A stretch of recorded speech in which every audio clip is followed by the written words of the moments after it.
please help me in welcoming back to the stage Abby Brown. Good morning. Has everyone had a great start to your day?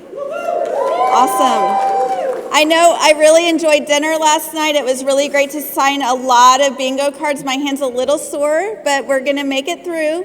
Remember, bingo is still going on until 2 o'clock tomorrow, so I don't think I've seen quite everyone's bingo cards, so I will be around, and there's lots of other people who can sign the other squares as well. We had a great breakfast to start our day. We wanted to thank Jaden Oslander, who was our awesome DJ this morning. He did a great job with all the music. Really excited that he's able to do that for us. And I heard the moms and the dad sessions went really well. We physically heard the moms over there having a whole lot of fun. So I think it was a really great start to our day. I am now pleased to welcome our president and CEO, Steve Taylor, back to the stage. Well, thanks everybody, and we're excited to get day 2 started. I love seeing the various things that are your favorite things that you're wearing or sporting today. Mine is obviously the beach, and that's why I'm wearing my shirt today. But truly appreciate your dedication to your families and to your kids. I wanted to talk a little bit, before I bring up our first panel, about the Arthritis Foundation's commitment not only to JA families and their kids, but also all people that have arthritis, but really talk to you about the urgency that's around our disease. You know, oftentimes people get complacent. Now the JA families don't, because you understand that kids get arthritis too. But the general community doesn't understand how disabling arthritis can be, that young people get arthritis and kids get arthritis. And so at the Arthritis Foundation, we're working really on making sure that people understand that arthritis is an urgent health matter, especially to those that are living with it. We need to change the lives for those that have the disease, and we need to do it now. And so a lot of questions we always get asked is, you know, everyone gets arthritis, it's no big deal. You know, we have biologics, so isn't everyone healthy with arthritis? You know, is it really a healthcare issue? Don't people with arthritis do okay? But they don't understand the daily regimen that you all go to, especially with JA kids. They understand the injections and the biologics and how serious they are to take. Getting your kid to take the shot every week is a challenge, and having the child understand that they have a chronic disease that they'll be living with the rest of their life. And so we at the Arthritis Foundation are working very hard at making sure we elevate that conversation, making sure people understand that there is urgency behind arthritis. It's not just everyone's disease. And so a few urgent statements that we're leaning into, I'm not going to bring them all up today, but ones that matter to you. Millions of patients are required by insurance companies to take medications and fail on them first. Some of you have went through that system before. It's called step therapy, where you have to start at step 1. Even though your doctor thinks you should be at step 4, you have to fail and then move to step 2, fail, move to step 3, and eventually you get to where your doctor first thought you should be anyways by his medical expertise, his or her medical expertise. But the insurance company doesn't want to pay for that till you fail on these others, thus slowing the disease treatment and advancing the progression of the form of arthritis by not getting you on that drug, your child on that drug faster. In addition, 9 states have no practicing rheumatologists, pediatric rheumatologists, and 6 only have 1. That means 15 states are not adequately covered with pediatric rheumatologists, 15 states. And we are working very hard through our fellowship program to try to get those underserved states pediatric rheumatologists in them. We did just successfully get a pediatric rheumatologist placed in Montana for the first time ever. We're very excited about that. Thank you.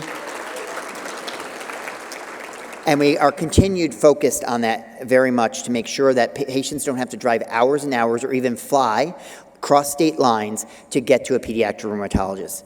And of course, you all know this firsthand, arthritis can steal the quality of life from our kids with arthritis. And so we're working very hard at making sure that our donors, our supporters, our companies that we work with understand how serious this arthritis can be for all people that have arthritis. And so we are entering a discussion around our 3-year strategic plan, which we just started this year, and we'll be launching a new strategic plan next year. It isn't changing the trajectory of where the Arthritis Foundation is going. We're on great trajectory with our research, our awareness, our JA programming, but we want to make sure we're telling the story correctly for all of you and on respect for all of those that have arthritis, to make sure that people understand that this is an urgent disease, that we have to solve some of our problems, either on the research side, the advocacy side, or the awareness side. And so we'll be focusing on making sure that your kids have more possibilities for today through our education programs, our various ways that we reach out, our JA activities in your local communities, and then of course looking at making a better promise for tomorrow. You know, looking at our long-range plan of how we're going to unlock the mysteries of these diseases. So finally, how can you all help? Before I bring my panel up, you're going to hear some great stories of how these volunteers have helped us as well. But one thing you can do, which is very easy, is make sure you meet new people this weekend. If you've been coming here 3, 4, 5, 6 years, meet a new family that you've never met before. Don't stick to your own little group and your own little clique. If you're brand new here, walk up to anyone. Do not be shy. And if you're shy, come up to me, because I'm telling you, you can come up to me. I will bring you to a new family. I will find someone from your area, someone that has a similar disease diagnosis as your child. But really making sure that you also use the megaphone to share your story. So make sure you're putting on social media that you're here this week, because that just elevates the conversation. Someone on your Facebook feed or your Twitter feed or whatever it is might not know anything about kids get arthritis too, might not know that kids have a form of arthritis, and they don't necessarily need to know your story. They need to know that it's out there. If you're comfortable sharing your child's story or your personal journey, that's important as well, because it helps us just elevate that conversation. You'll also be surprised at someone coming forward and saying, I didn't know your child has JA, my sister's child has JA, and you're going to make a connection for that family as well. And then finally, if you really are empowered, to get volunteer and get involved. We'd love to have more volunteers help us not only with our JA Family Summit, but back in your local communities with JA activities. And of course, you'll hear at lunchtime how you get involved in our walks and our Jingle Bell runs and other events that happen in your area as well. So I thank you for each of you doing whatever you're comfortable doing, because together we really are a family. Together we are. And I want to show a video that we've compiled for our conference as we begin our first panel. So hit it.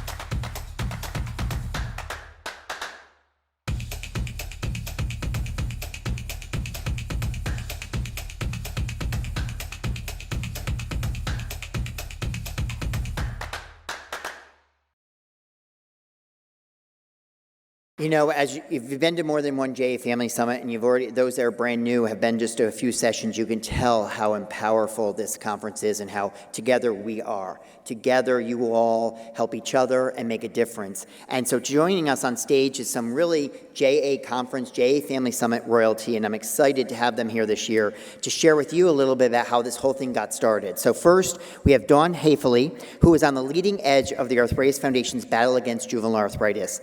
An activist mom in the late 1970s, she drove the formation of the American Juvenile Arthritis Organization within the Arthritis Foundation.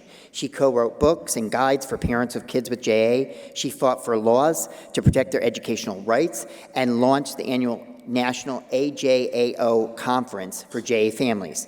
AJAO later became what is known as the Arthritis Foundation's JA programs, and the national conference that you're all sitting at today, now called the JA Family Summit, was started by Dawn over 40 years ago. Joining Dawn on stage is her daughter, Melissa Hafeli Goradia, diagnosed with JRA at 18 months, and has attended 25 juvenile arthritis conferences over the years. Melissa lives in Nashville with her husband Manish and their dog Murphy, and works as a coordinator with the state's Department of Disability and Aging. She's an active volunteer with the local Arthritis Foundation in Nashville, Tennessee, and participates in many of their events, including Walk to Cure Arthritis, Jingle Bell Run, and their entertaining Bone Bash.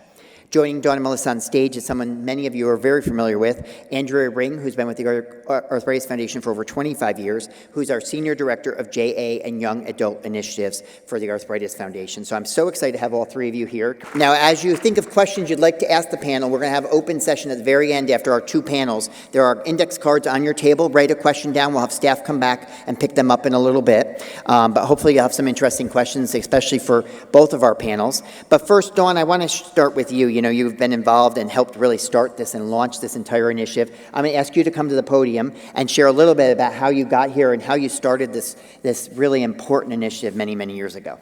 I brought my Kleenex because I still get overwhelmed when I look out at this crowd and what this group has become.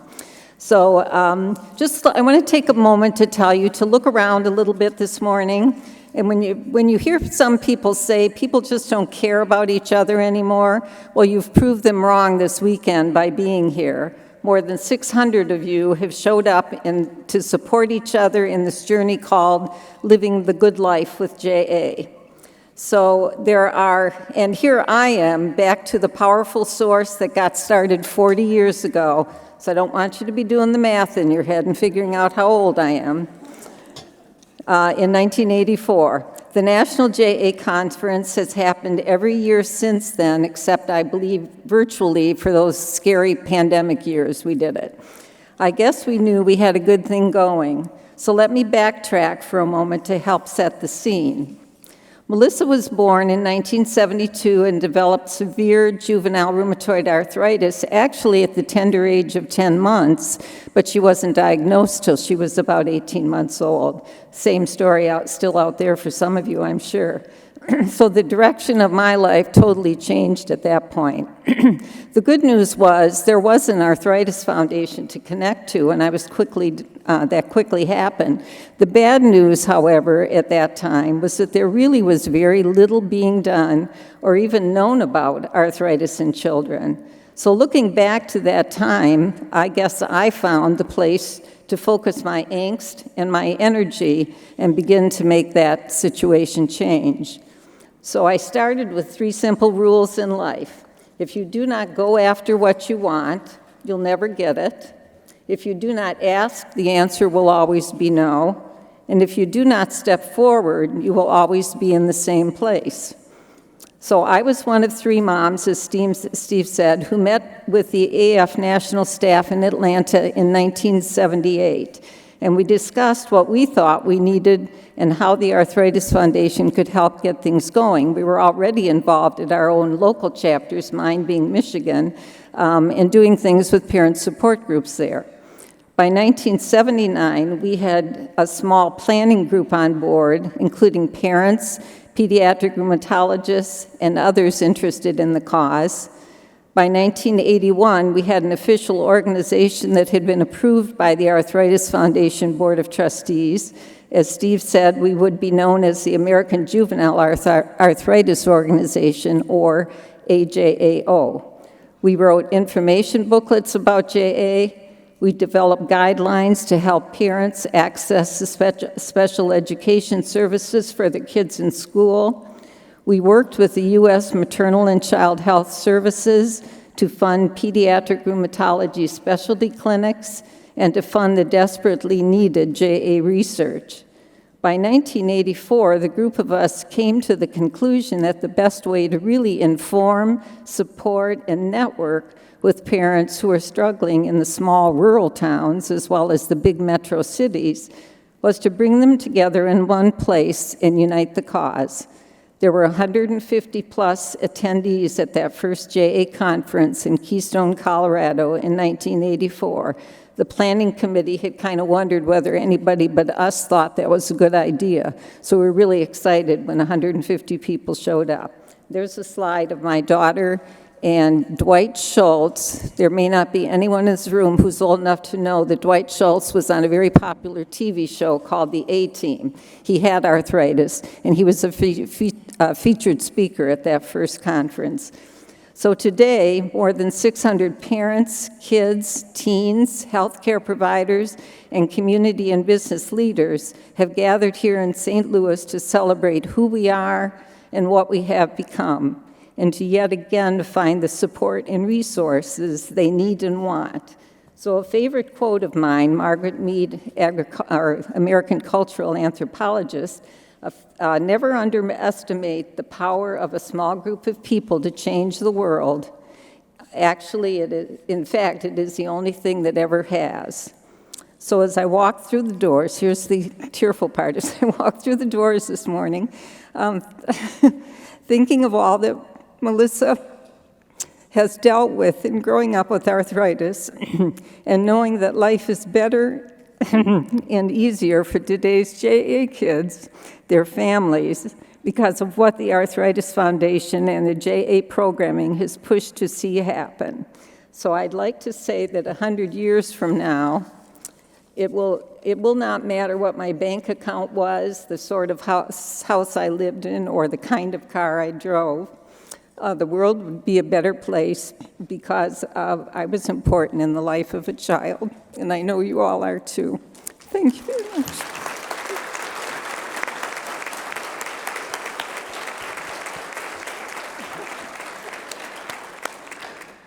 Really, Dawn is royalty at the Arthritis Foundation, and surely she has made an impact to so many children that she'll never know because of starting what she started, so with those two other moms. So thank you so much, Dawn. It's my first time meeting her, and I'm so glad she was able to make this year's conference, so thank you so much. With that, I'm going to turn over to Melissa, and Melissa's going to stay there. Melissa's going to talk a little bit about how impactful it's been, obviously her mom being so involved in starting this for her and for so many other children, but she also continues to be involved with us as an organization. So I want to have you share a little bit about your story, Melissa. Thanks, Steve. And I considered going to the podium, but I didn't think you'd be able to see me. Yes. I will stay here with this microphone. Good morning. Again, I'm Melissa Hafeli, Goradia. I'm honored and excited to be here at this 40th anniversary of the Juvenile Arthritis Gathering and Summit, and specifically to be sitting next to my mom here, one of the founding mothers. As Steve said, and my bio reads, I currently work full-time with the state of Tennessee. I also work a side hustle as a travel consultant, focusing on special needs travel. And I volunteer with the Arthritis Foundation whenever I can. My husband and I and our dog have a pretty good life there in Nashville, Tennessee. What I know about my arthritis diagnosis way back in the 1970s in Michigan, I learned from my mom and dad because I was too young to know myself. What I also know about being an advocating, independent, and successful adult who just happens to deal with a chronic illness, I also learned from my mom and dad. Early on, I was taken to specialists, given meds, given shots, accompanied to PT, often with accompanying bribes of M&Ms, and put into a variety of hot tubs, cold baths, everything they could think of in hopes my arthritis would be better managed. A fairly successful combo of those things was achieved and did allow me to have a pretty typical childhood, chasing after my big brother, hanging out with my family and friends. In 1984, however, my world was opened up in a big way by attending the first JA meeting of children, family, friends, and medical specialists. Although, as I said, I had it pretty good back home in Michigan, I succinctly recall so many firsts from that trip. My first plane ride, my first memory of seeing the Rocky Mountains, and my first chairlift ride ever with a girl my age from Ohio who had knobby knees and swollen fingers just like mine. Aaron and I immediately hit it off. We even made plans to see each other back home in our neighboring states. Since then, I've attended more than 24 JA and young adult gatherings, and each one holds unique and often hilarious memories. Over the years, I've introduced my best friends to the group and ultimately my wonderful husband. Even today, my husband talks about how I say I'm so fortunate to always have amazing family and friends around me and nearby, but nothing really beats those arthritis friends who are now just a phone call or a text away when I need to ask for life hacks, like how do I get my bra on when I'm really stiff in the morning? What do I do about giving a self-injection? What's a joint replacement surgery like? Or do you also keep your dishes really low on the first shelf because you can't reach anything else? That's something we tend to do. I talk to some of those people every week now, and some a lot less frequently, maybe only in our annual fantasy football draft, which we do have. But each one of those folks holds a special place in my heart and my memory, of course. In fact, 11 years ago this week, I got married in Nashville, and I had a designated arthritis table for many of those friends who traveled from all over the country to be with my husband and I. I reached out to a couple of those friends this week just to say, hey, give me anything I have to say to this group. And, from our wonderful times together and memories at these conferences. And one of them I thought had a really great analogy about, we're all coming here from different places, different backgrounds, but we have this commonality. And it's kind of like a little twisted branch of a family tree, but I thought that worked for us. Over the years, I've continue to have an active disease. I've never experienced a remission. I've tried dozens of medications, endured a dozen plus surgeries. But whether this is your first summit or your 10th, the bonds that are made at this type of event might not be something you ever imagined. And truthfully, is not a club I would have chosen to join, but they're very important bonds.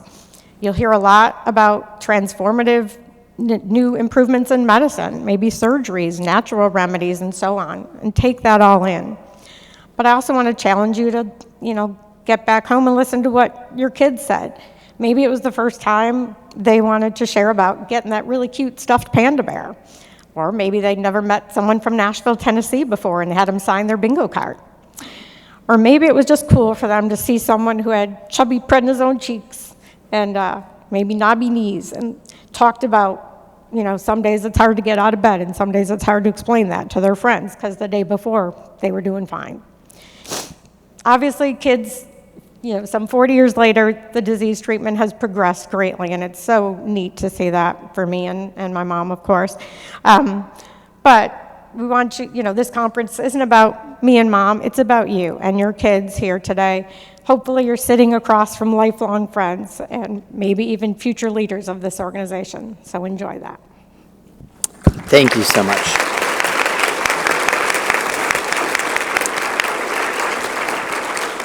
Melissa, thank you so much. I'm sure, as a dad, I'm sure Dawn is sitting there so proud of Melissa and how far she's come, thanks to Dawn's leadership as well. So thank you so much, Melissa.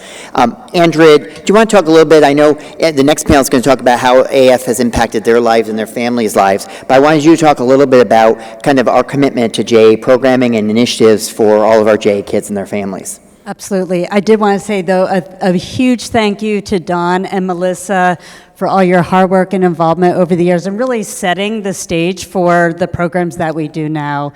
So thank you both for being here this weekend, especially as we celebrate the 40th year of this meeting. Thank you. So different programs and resources that we have to support you and your children. Hopefully you have heard a lot about them, but we have camps for kids with arthritis across the country. We actually have college scholarships, so those of you whose kids are getting ready to apply for college, we award $5,000 scholarships, so we do have that program. I'm very proud of that. We also have support groups. We call them connect groups, but they're support groups for both young adults, and we also have them for parents of certain age groups, so high school, middle school, elementary school as well. We have webinars and podcasts. We have, hopefully all of you or most of you have heard of our JA Power Pack program. So it's really targeting those newly diagnosed families that know that they're not alone, that can see the different programs and resources that we have, that shows them that we have these conferences and summits as well. We also have in the local community JA Days. We call them JA Days, but they're really educational programs or networking, ways to meet others in communities that may be going through the same things that you're going through also. We have brochures and booklets and a really robust website that could help with school solutions and getting schools going to be starting around the corner. Transition if you're looking at colleges and wondering what you need to be looking out for. So please visit our website. We have a lot of different resources and materials as well. And before I hand it back to Steve, I did want to say one of my favorite parts of my job is that I work with volunteers in everything that I do, from a volunteer committee that helps me select the college scholarships, to a huge planning committee that you've seen folks around this room, to even our camp programs. Those are run by volunteers, from our counselors all the way to our medical team. So if you're ever wanting to get more involved, there's definitely something even as small as just helping us with what the moms might be doing in their networking, all the way to helping us run some programs. So I just want to thank everybody out there that helps us in all those different programs, and we are always looking for more to help us in the future as well. Thank you so much, Andrea. Now, as our panelists leave the stage, I'm going to bring our next four panelists on, and then all of them are going to come back on stage to take your questions. So if you have questions around our resources or Dawn's or Melissa's background or our next panel, write them on the index card, and we'll have you raise your hand in a few minutes and have our staff run around and collect them because we're looking for questions for when we bring everybody back on stage. So now our next panel is a group of amazing volunteers and a staff member of the Arthritis Foundation. First, Abby. As many of you know, Abby is our 2024 co-chair here, or our 24 chair of our JA Family Summit, as well as a JA mom and a longtime volunteer of the Arthritis Foundation. Next to her is Shane Cox, our 2021 JA Family Summit co-chair and a JA kid himself, and now a young adult. Dr. Gina Schell, Arthritis Foundation advocate and local leadership board chair from Tampa, Florida, as well as a JA mom. And of course, Kristen Mueller, our Vice President of Autoimmune Arthritis Research, overseeing all of our JA research programming at the Arthritis Foundation. So they're going to talk a little bit about their involvement with the organization and how impactful it's been to them, their child, or their family. So I'm going to first throw it to Abby and talk a little bit about how you got involved and how you ended up sitting in the chairmanship of the JA Family Summit. Okay, so our first involvement with the Arthritis Foundation was locally. Adeline was diagnosed after several months of trying to search and figure out what was going on. So once we found out it was a diagnosis of JA, I was really lost and confused because we didn't know anyone else, just like most of you probably in this room. So my first phone call was to the Arthritis Foundation, and I think I was probably sobbing, and I was like, I just need help. I need to talk to someone. And they happened to be having a Breakfast with Santa Family Day coming up in the next couple of weeks. So we attended that event. I was able to talk to other families, and a doctor was there that I was able to talk to and ask about medication and ask about treatment and what they did for their kids. And Adeline was little. She was just almost 2, but we were able to put her with other kids who had JA too. And I really saw the importance and the impact that was already starting to make. And so we just kept showing up at local events. We went to family camp, and we went to other JA days, and I started to kind of talk to my local leadership and say, I could help out if you need something. If you need something, give me a call, send me an email, I can maybe help out. Because I could see that there was a need for families to feel connected, and I thought, I can help other families. I can talk to a mom or support them. And so the first phone call, they called and said, hey, we need somebody to sit at a booth at a park at a local community event. And I was like, I can do that. I can sit there and pass out brochures and talk to people and share Adeline's story. And so that was our first event. And then it just I helped out at the golf tournament and kind of went from there. We attended our first summit 10 years ago. And after the summit, they sent out a survey and was, asked if people were willing to volunteer for the summit. And I was like, well, I could kind of help out. I think that might be good. I could do that. And so I started just sitting on committees and helping with the summits. And then the kids program came up and they said, could you chair the kids program? And I was like, I guess I'm a teacher. I could put together a kids program. And so we kind of just started there, and it just kind of progressed. What I really appreciate with the Arthritis Foundation and volunteering is that you are able to start small, you are able to work locally, and also they understand our needs and our children. And so when something comes up and Adeline's not doing well and I need to take a step back, there's always somebody else that can kind of come up and help. So there's a great layer of support there, and they understand our situation. So it's a really great way to volunteer. All of you will get surveys at the end, and I highly encourage you to think about volunteering either locally or coming and helping with the summit planning next year. Thanks, Abby. Shane, I know you were involved. You co-chaired this very family summit with your mom, Jen. And of course, your dad's very involved as well in the men's group and other activities. But I know these programs, our summit, our camps, et cetera, have made an impact on your life as a young adult. Do you want to talk a little bit about that and kind of what you've gotten out of being so engaged with the Arthritis Foundation and with the JA programming? So big thing for me, if you had asked me when I was 10 to get up on stage and talk to everybody, I wouldn't have done it. I would have gone and hid in some closet somewhere and gone away. Slowly, being forced a little bit, being voluntold as we do around here, I eventually started doing more and more stuff around the Arthritis Foundation, and eventually got asked to speak and broke out of my shell and are in this family at the Arthritis Summit. I'm very much, everybody sees me walking around, sees me doing stuff. Back home, I'm not as much as comfortable, but it has definitely broken me out of my shell of getting up in front of people and being able to talk about it, especially like when I was younger and still in school or needing to go up to professors, even in college, and say, hey, I can't write this, 2-page paper in an hour. That's something that definitely helped me. And just public speaking in general, getting up and being able to do a presentation, having friends, going through a similar thing and being able to help them. But the biggest thing for me about, volunteering and all that is giving back, because we've gotten so much out of the Arthritis Foundation that I think after a certain point you want to give back to new families and tell them basically, like when we first started this journey, it was a lot of doom and gloom. You go online and it's, well, your kid's going to end up in a wheelchair, this or that. And, I want to set an example of that. I graduated college with my degree in December and got it paid for.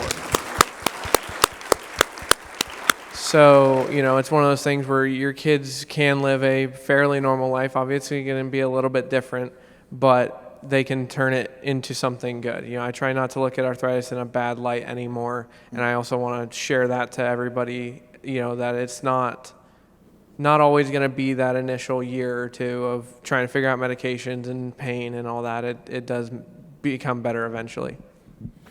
Thank you so much, Shane. Really appreciate that.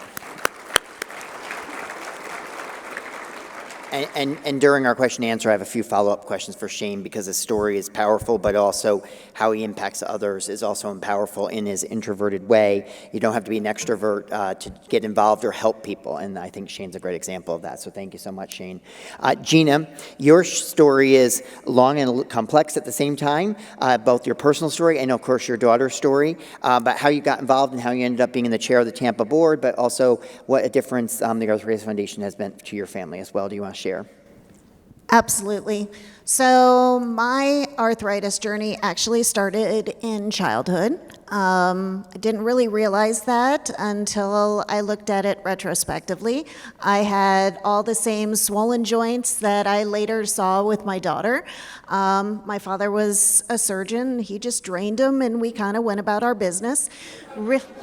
Really didn't know that I had a diagnosis. It wasn't until 2010 that I received the diagnosis of systemic lupus. By that point, I had a booming internal medicine practice, and it was a major bump in the road. Because of the medications, it put me into a situation that I really needed to choose between seeing patients and caring for their needs or caring for myself. So I had to transition, stop doing the part of medicine that I loved and transfer it into something else that I loved. But that was not at all a challenge as much as it was when 4 years later, our then 8-year-old daughter was diagnosed with juvenile arthritis. And at that point, I realized that although we learned so much in medical school, I never learned how it was to be a parent to a child with a chronic disease. I didn't know the first thing about that. So I turned to the Arthritis Foundation. One of the first things we actually found out about was the JA conference. And as a physician, I was stunned. I had never heard of a patient conference before. And there are a lot of foundations out there. And through all those foundations, I had never heard of any of them having a patient conference. So that really wowed me, that this foundation really had the patient at the center of things, and that impacted me.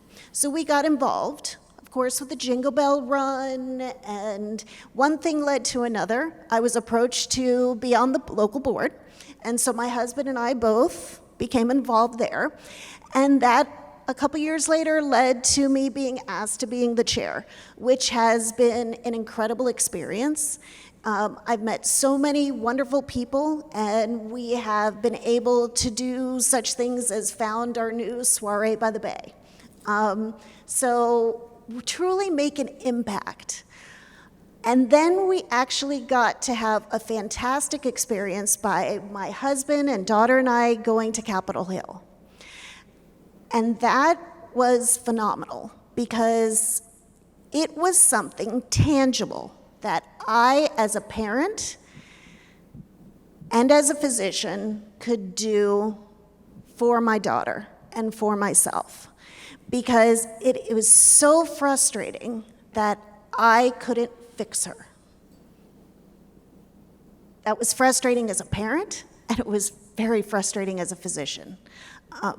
And you feel kind of like a failure.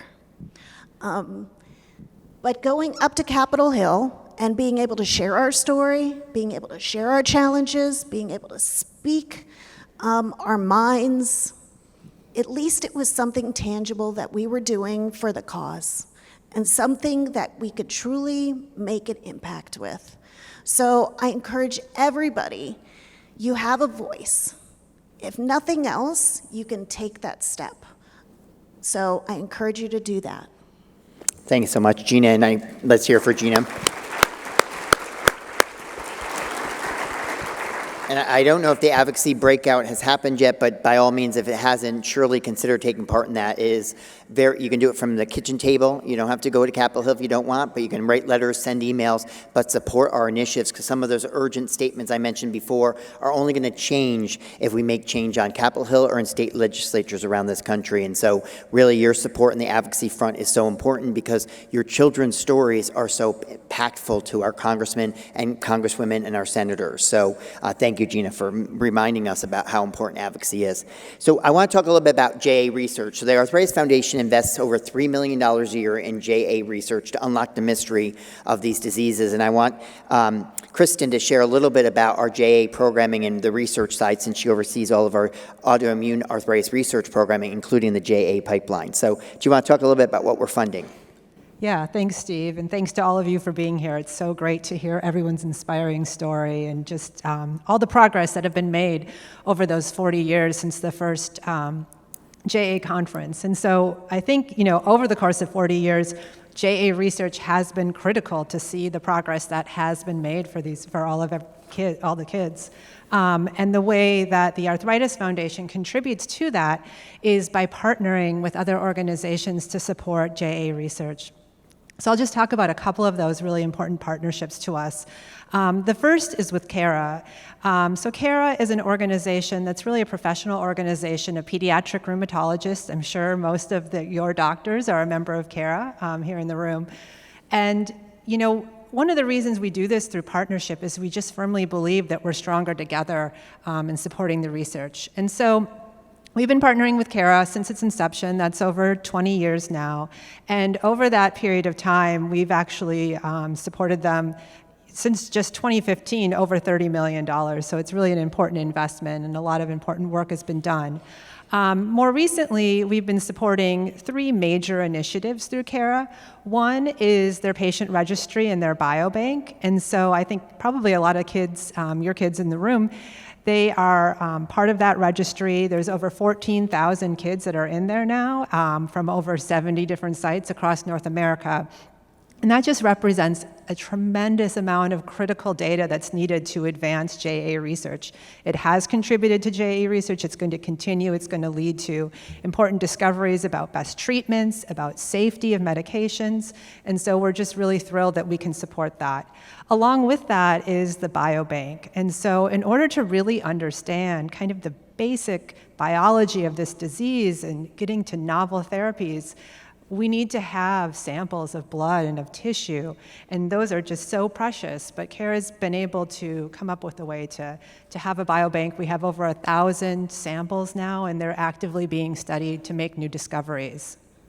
Another major thing we support through CARA is a grants program. And so these are research grants that go to academic investigators all over the United States and Canada that are working on really basic biology questions related to JA, to lupus, for our kids.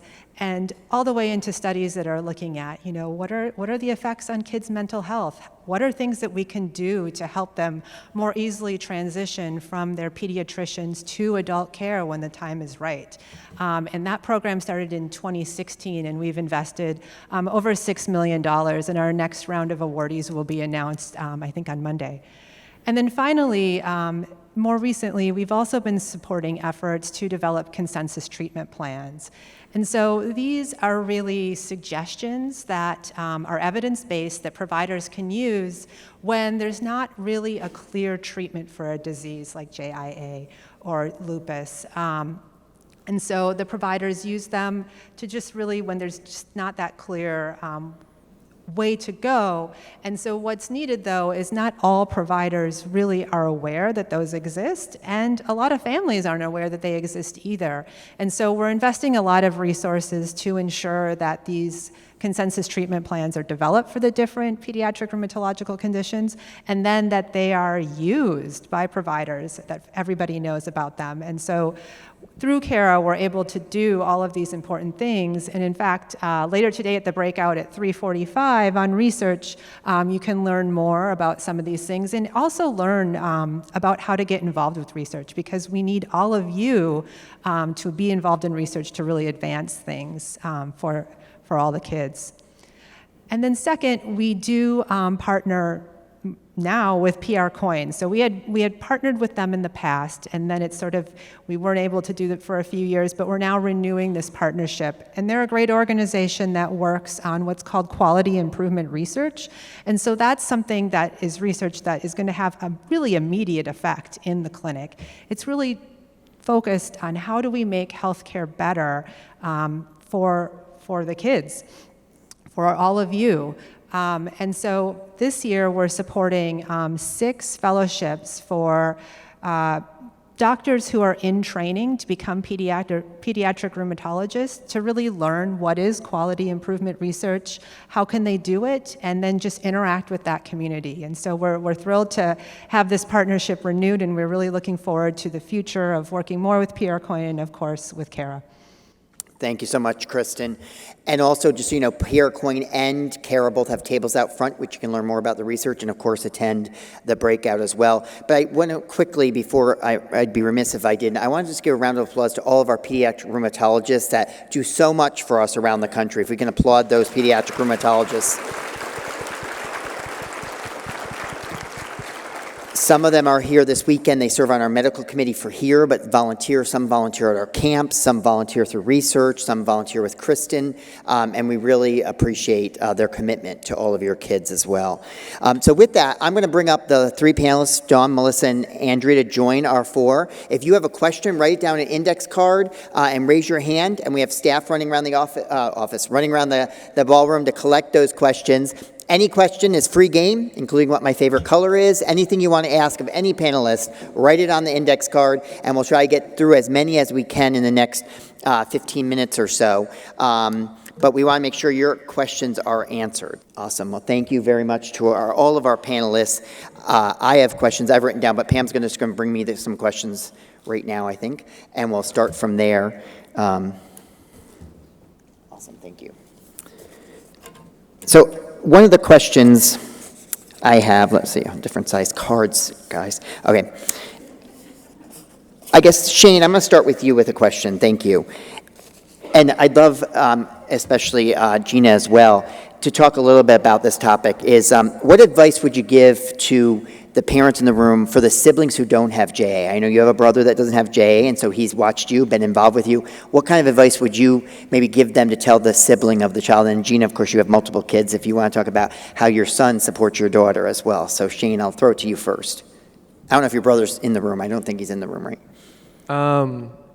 I think the biggest thing is to let the sibling that doesn't have arthritis or the kid that doesn't have arthritis know that, like they are there too. They're thought of. It's a bit hard when, especially, when I first got diagnosed, I was out of school, or I got sick right around my birthday, and it was 6 months of nonstop going to the doctor's office.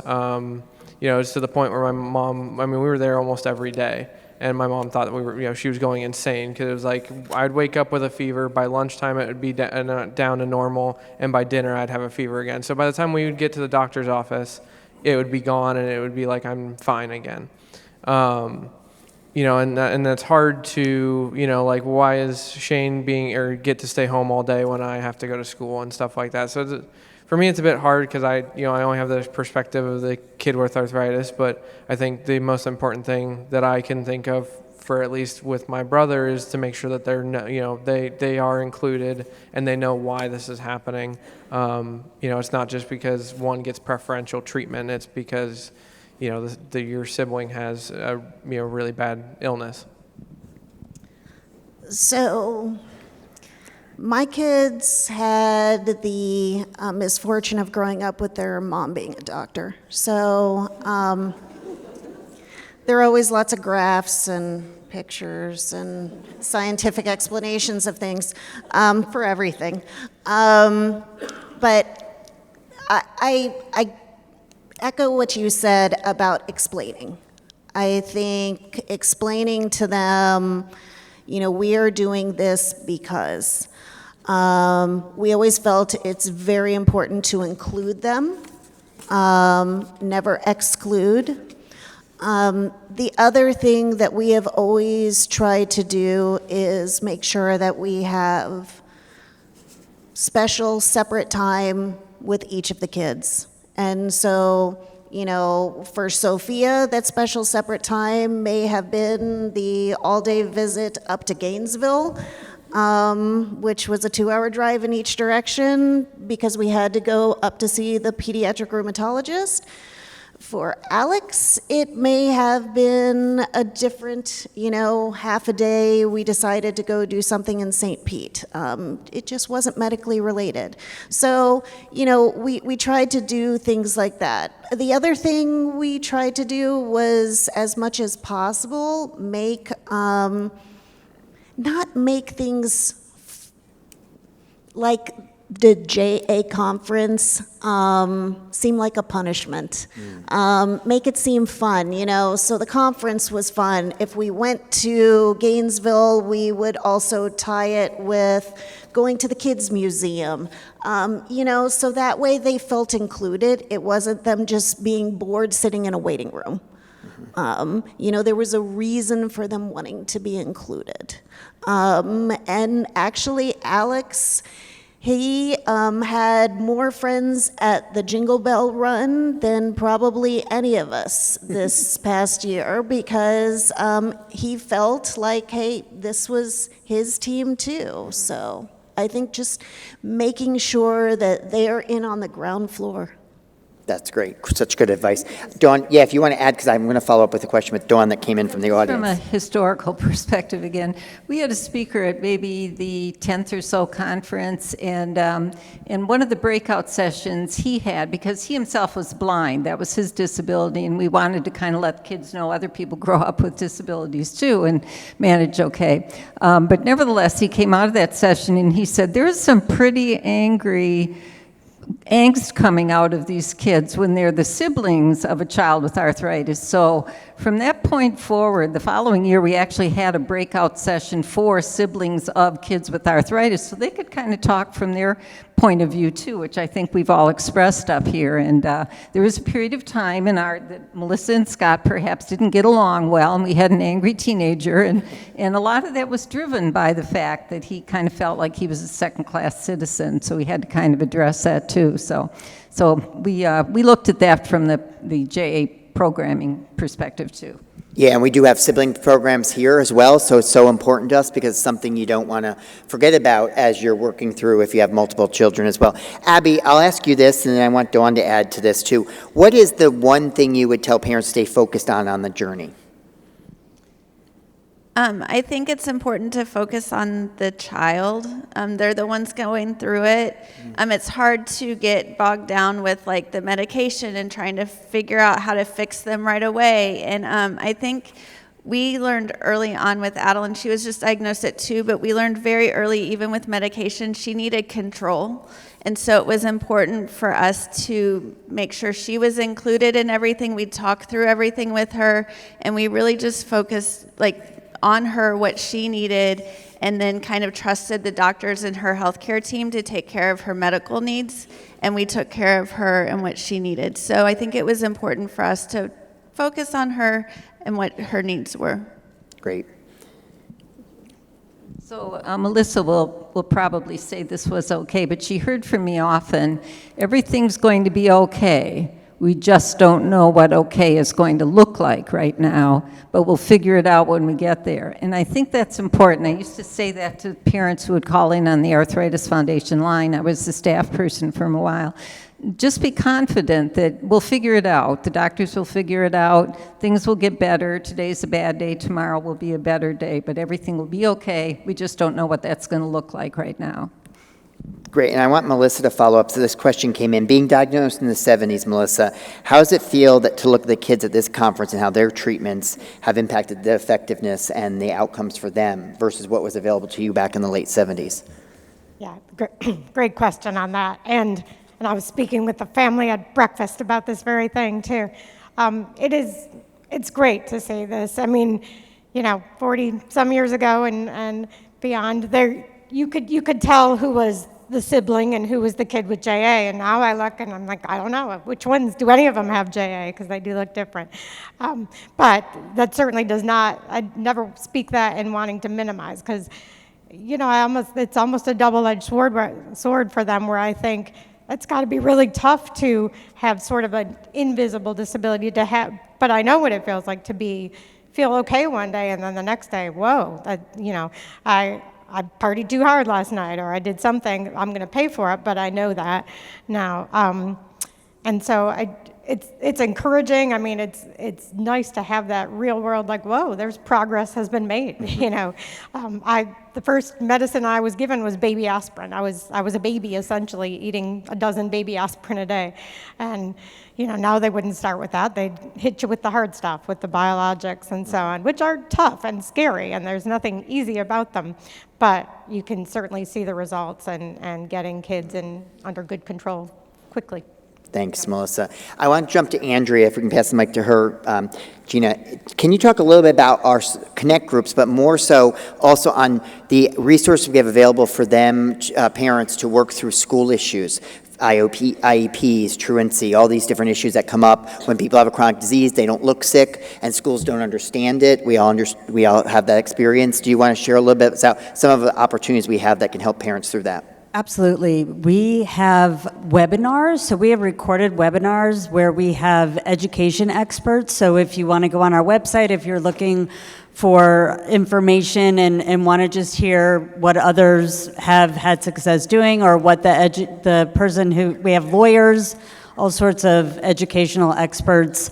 We also have a session here on that as well. But on our website, we have everything from sample letters, like what should your doctor fill out, or what letters should you send to be able to get an IEP or a 504. We also have different videos, different accommodations. We have brochures that you can bring into school to be able to explain to the teachers what is JA and what some accommodations might be. I often tell people, take that to the Girl Scouts, if they're in the Girl Scouts or in the Scouts, I think it's called now, or if they're in soccer or an art class, that's a great information to be able to hand those folks so they are aware of what your child may be going through or how they can help accommodate them as well. As I mentioned a little bit earlier, we also have information about, again, what should you be looking for on a college campus? Do they have a certain office there for disability that can help your students? What are some of the other ways? What should you look at? How the college is laid out, what the dorm support is, et cetera. So from going into preschool or kindergarten all the way up, our website has a lot of different resources. As I mentioned, we have past webinars that have a lot of that information in there as well. That's great. And also that website, arthritis.org, you can find everything, but arthritis.org/school is where you'll find all the school information as well. So thank you so much, Andrea. Gina, I want to jump to you. Being a physician yourself, and a couple questions came in on these cards about this. When the treatment's not working, but the doctor thinks it is working, either based on an MRI or an X-ray, but also just in regards to you know your child better than the doctor even knows your child, and being a physician yourself, how would you suggest parents talk to the doctor to not put them at defense of what they're doing, but get them as a partner? Do you have any advice for that? So, No. I'm trying to choose my words. Yes. I think that the best advice that I have is speak from the heart, as well as never give up, okay? You do know your child best. Do not be afraid to ask questions. Don't assume that what they're saying is incorrect, because they may actually have a very good explanation. A lot of these medications, they take quite a long time, for instance, for you to truly start seeing some of the impact, okay? In my opinion, I'm gonna put mom's hat on right now, actually, as well as my physician hat. Your physician should always take the time to explain things. And as your child gets older, not just to you, to the child. If you're in a situation where this becomes dictatorial, then, in my opinion, I think you should question that relationship, if you're in a position to be able to do that. We actually had a situation like that with Sophia. Very, very good physician. But as Sophia got older, she continued to have symptoms and really wasn't getting a good explanation as to why we were continuing on the path that we were. So we talked about it. I told her, hey, things have changed. We have other options now. We ended up making the change. Interestingly enough, when we made that change, the new physician kept her same regimen, didn't make a single regimen change. But the big difference, spent an hour explaining to Sophia why. Explaining to her the science behind it, explaining to her giving her realistic expectations. I don't think anybody ever stopped and said to Sophia, what are your expectations out of this medication? Because if your expectation was going to be that you are going to wake up every day and not have any pain, may not be a realistic expectation, at least not at this point in your journey. So I think she sat down, she asked Sophia questions, she talked through maybe some misconceptions Sophie had, and listened to Sophia, and no one had ever done that before. I think that's great advice. And also, I know not everyone has multiple pediatric rheumatologists at your fingertips sometimes. However, you can look at telemedicine or trying to get a consult from a nurse practitioner or someone else that might be able to take time in a different way than your pediatric rheumatologist has as well. So I'm going to jump to Kristen real quick. I want it because this question has in a couple cards. Consensus treatment plans, we're working on redeveloping, updating them. Will parents have access to them as well as the physicians? Yes, so that's part of what we are actually working with Kara on, is that there will be a website that you can go to, that you can learn what consensus treatment plans are. You can look them up for specific diseases, and so you can actually there'll be materials you can take in to the doctor to show, hey, this is what I found, let's talk about it. Let's have some of these discussions that Gina's saying. So yes, that is absolutely part of what we're working on. Great. Abby, I want to talk to you a little bit about mental health. I know you have a teenager, and how important mental health and helping them through the understanding of having a chronic disease, depression, questions from peers, all that kind of stuff. How have you worked that through with your daughter? And I want Melissa to add a little bit because she's been through that whole journey as well. Yeah, so we do our best to have a really open relationship. I'm a single mom, so it's really just been Adeline and I. Her dad's in the picture, but it's really just us at home in the evenings. It's us doing all the activities together. So I like to think that we have a close bond. She's 13, so it's a little shaky these days, but we're working through it. But I try and just keep an open relationship with her. We talk all the time about how are you feeling. We've always talked about her disease and her condition and things like that very openly, so we're able to have those conversations with her. It is really important. School is very different. Junior high is very different, so there's a lot of things that go on that are just middle school things that go on with kids and girls. So just continuing having those conversations. Some days I can tell it's not the day to have that conversation, but the next day it might be a little bit better. So we just try. She knows that she can come to me. I also have a really great village of people that I know that she could go to. There's people that I work with. I'm an educator, so there's people that she can go to if she can't have that conversation with mom. I know that there's other people around us that she can be safe people for her to have those conversations with, and I have to be comfortable with that. So that was kind of a change for me because some of those conversations have happened, and then I want to go running to them and be like, "What'd she say? What was it about?" And that's not my place. They say we handled it. This is, she's got a plan and she's going to handle it, and then we'll have a conversation. So I think having a support network of people around her, some of those people have been at summits before in our arthritis family friends. And so it's just a network of people. It really does take a village. And so that's what we're doing with her at this point. That's great. Do you want to talk a little bit about mental health and challenges that you think kids would have that you've had over the years? Sure. But I think Abby did a great job of doing so from the parent perspective. I mean, it is that village mentality, and as I spoke about earlier, my arthritis friends, so to speak, that, it's nice now that I can send a quick text or a Facebook message, not have to write a pen pal letter and put it in the mail. But yeah, I can, and they're just so important, even though they're not next door. They're so important to me, and my family and friends know that's a special group of people. It is about that support that you're getting here and that network. Abby also touched on a control, and as did Gina, bringing the kids into the control of the situation. It's tough, and when's the right time to do that? And you'll know your kids best, hopefully, or someone in the family well. I used to joke, or I continue to do that, this disease is not under control a lot of the time, and it is a waiting game. What's going to work? How long is it going to take to work? I used to joke that I actually liked going to the dentist because that was one thing I could control. If I brush my teeth, I'll get a good report. Going to the pediatric rheumatologist, I never knew what was going to happen or what new med he was going to throw at me. But that's one thing. I was like, oh, good. I know how to fix this. Yes, exactly. Well, thanks, Melissa. I'm going to have Dawn say the final word in one moment, but I just wanted to mention a few other questions that came up. By all means, if your question wasn't answered, by all means, any of the panelists will talk to you throughout the next 2 days. You can stop them and chat with them.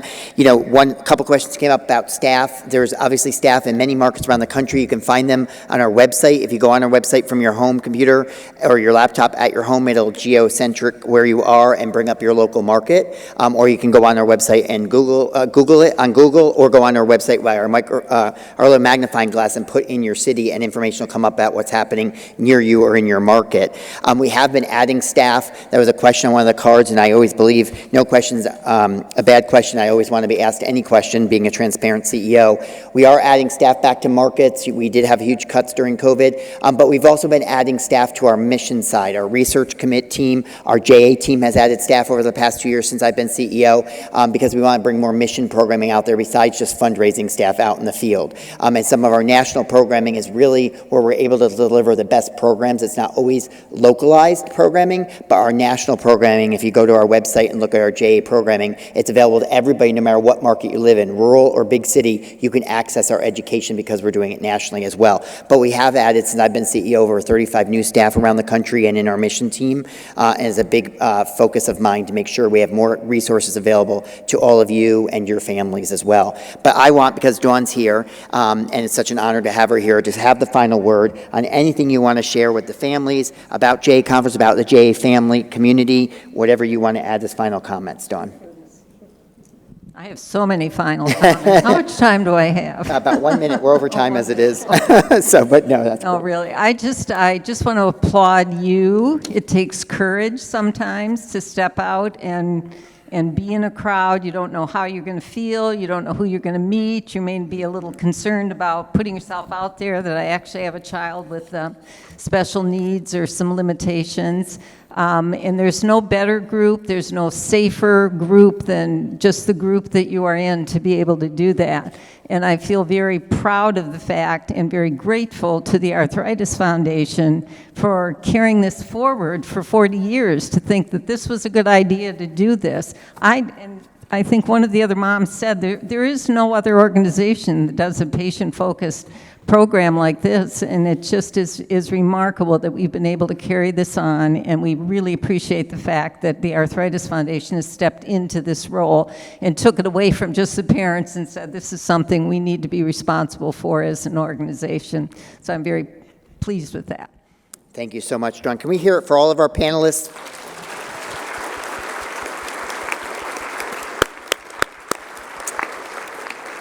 As they exit the stage, I'll bring up our next speaker who's going to present an award, and then, of course, we're going to break to go have you pick up your children. So next on the stage, I want to invite Liz Smith to join me. Liz, many of you know, Liz and her husband, Steve, are amazing JA family volunteers who've been involved with the JA Family Summit for a long, long time. In fact, we have an award named after them called the Steve and Liz Smith Award. Liz will be presenting various JA awards throughout the conference, and it's always an honor to have her here to do that. And this next award is going to be for our Healthcare Provider Award, but also Liz will have some housekeeping issues right before she sends you off to pick up your children as well. So with that, Liz Smith. Thank you, Steve. Yep. So today we're very happy to present the Patty Rettig Award. That award is given to Dr. Courtney Wells. It is the award for a healthcare provider, but not a physician, so it's a healthcare professional leadership. With the award, we recognize Courtney's unwavering dedication to making a positive impact on the lives of youth and their families who are affected by juvenile arthritis. Courtney is an associate professor and the project lead of Young Patients Autoimmune Research and Empowerment Alliance. I won't give you the acronym because I wouldn't have known what it meant, at the University of Wisconsin, River Falls. Courtney specializes in the psychosocial aspects of chronic illness and disability, healthcare transition, and patient engagement in research. Courtney is a social worker who has lived with juvenile arthritis for 40 years and has struggled with depression and anxiety disorders. Courtney's now a researcher who is passionate about supporting the emotional health of young patients as they transition into adulthood. She's been volunteering with the Arthritis Foundation for over 20 years and has served in a variety of leadership levels at both the local and national level. Courtney is a light within the juvenile arthritis community, and we are very, very grateful for all of her contributions to the Arthritis Foundation. Unfortunately, Courtney was not able to join us, but we are really proud to present her the award and to accept it in her honor. So a round of applause for Courtney. And